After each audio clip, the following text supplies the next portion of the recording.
Good morning, students. In the previous class, that is in ICT Skills Part 2, we have learnt about input devices. Now, in this session, we will learn about output devices and the storage devices. The first and the most important output device is the monitor. Monitor is an electronic device that shows pictures for computers. Monitors often look similar to the televisions. Printer. Printer is an output device that accepts text and graphic output from a computer and transfers the information to paper, usually to standard size sheets of paper. Printers vary in size, speed, sophistication, and cost. In general, more expensive printers are used for high-resolution color printing. Plotter is another output device which looks like the printer only. A plotter is a printer designed for printing graphics. Its main purpose is graphics.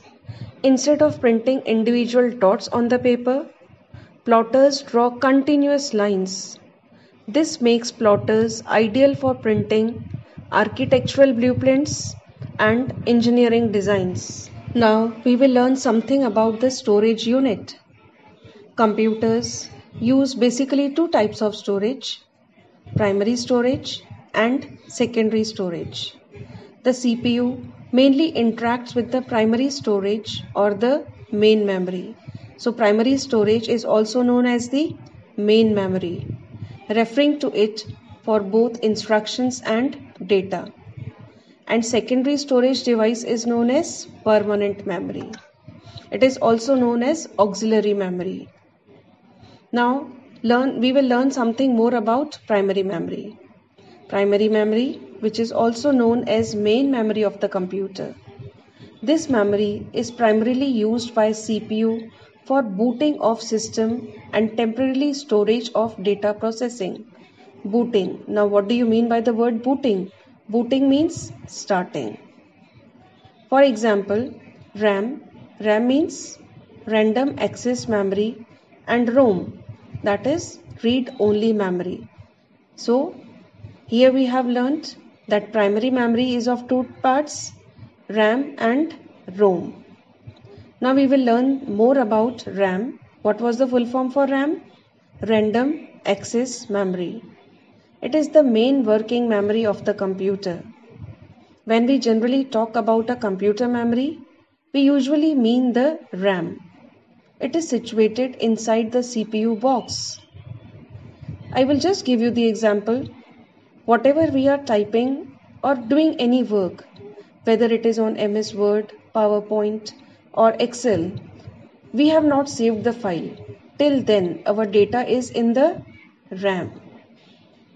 Now, second part of the memory is ROM, that is read-only memory. Now, it is permanent memory. It is non-volatile. Non-volatile? What do we mean by the word non-volatile? RAM is volatile and ROM is non-volatile. So, we will have to understand the difference between volatile and non-volatile. Suppose we are working on a computer and electricity goes off. Our data will vanish. This is volatile. When we are working on a computer, there is certain switch off of the power, but data will not vanish. That is non-volatile.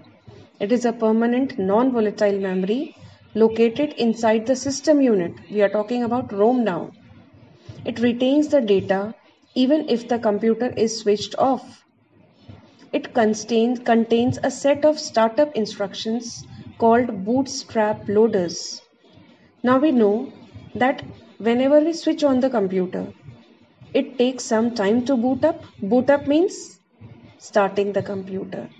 What is actually happening? Actually, operating system is in the secondary memory device. It has to be brought up in the RAM. And how it is done? With the help of the ROM. Instructions are written in ROM. And who has written the instructions in the ROM? Manufacturers. In RAM, who writes? We, the users. In ROM, who writes? The manufacturer. What is written in the RAM? Whatever we are writing. What is written in the ROM? In ROM, manufacturer writes the instruction to boot up the computer. It means RAM is volatile, ROM is non-volatile. Once again, in RAM, we can read as well as write.